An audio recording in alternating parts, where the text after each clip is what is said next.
Hello, my name is Caitlin Carey, and the community that I decided to focus on for my project is the Spanish-speaking Latino population of Lexington.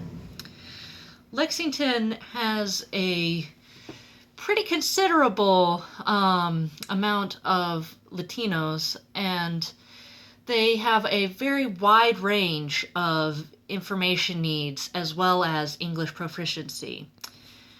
There are students, there are families, there are migrant workers, people who are old or young, first generation or second generation, and all of them have very particular needs that they aren't always able to find in their preferred language. My resource guide is intended to be broad enough that it would be able to be relevant to all of the different groups of the Latino population while still being specific enough that it would be helpful for individuals. During the first part of my CRA, I've noticed that the biggest need for Spanish speakers is finding reliable bilingual information. Anything that is practical, such as classes or legal help, health information, because in one of the papers that I researched during the first part of my CRA, there was a mention that a lot of Spanish speakers had a hard time finding reliable health information because there was not a lot of information in Spanish, but there was a lot of information in English which they weren't always able to understand. So my focus is more on services and phone numbers and practical websites that could be useful for day-to-day living or for giving health or legal advice. During the first part of when I set out to find my resources, the first place I went to was the public library. I started looking at the bulletin boards to find classes and other events, taking particular note whether or not the information was posted in English and Spanish, which a lot of it was. I was able to find quite a few very handy phone numbers and classes that I believe would be very useful for a Spanish-speaking population.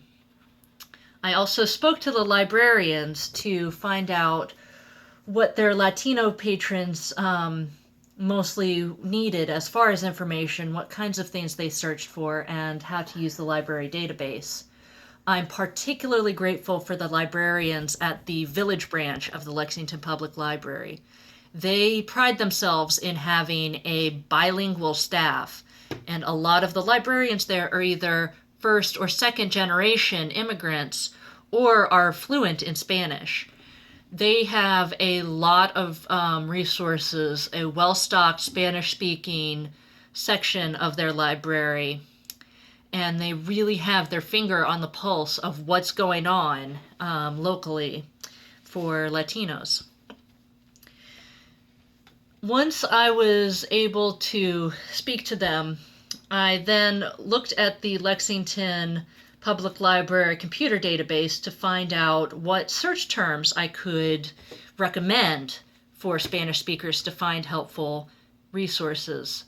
I found that the most relevant results were from entering the search field Latino and then immigration, which with any field in both of those terms. After that, you get a very large selection, which you can then narrow down by going into the options and selecting under language Spanish, and then under subcategory Spanish language nonfiction.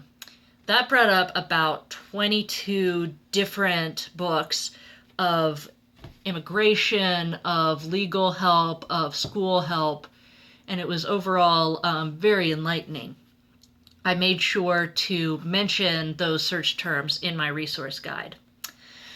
I also, while searching online, used the search terms Latino or Hispanic or Spanish and resource and information. That led me to several reviews of Spanish language books and resources that I was then able to track down.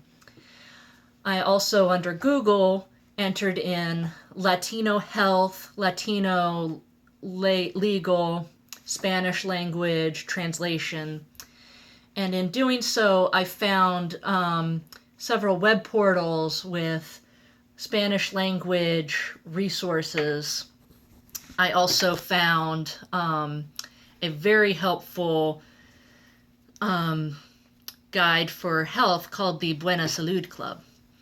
That one in particular I thought would be useful because, referencing my previous paper that I read, Latinos had a hard time finding relevant health information in their chosen language.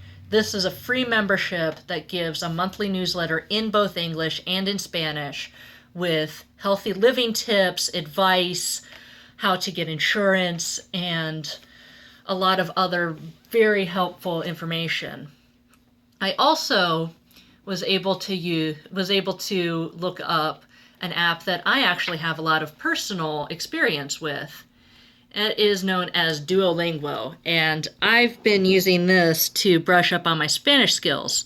But this is currently set to English to Spanish, but it's very easy to set it up to Spanish to English or any other language. You start out learning the very basic terms and phrases. You're quizzed on it using visual aids, auditory cues, and for each level that you complete, you gain progress that you can then unlock more complex phrases and vocabulary. By the end of it, it's a fully intensive language proficiency guide. It's very fun to do, tracks your daily progress, encourages you to use it every day, and offers just a non-stressful, non-confrontational way to learn a new language. It's even got this cute little owl as its mascot.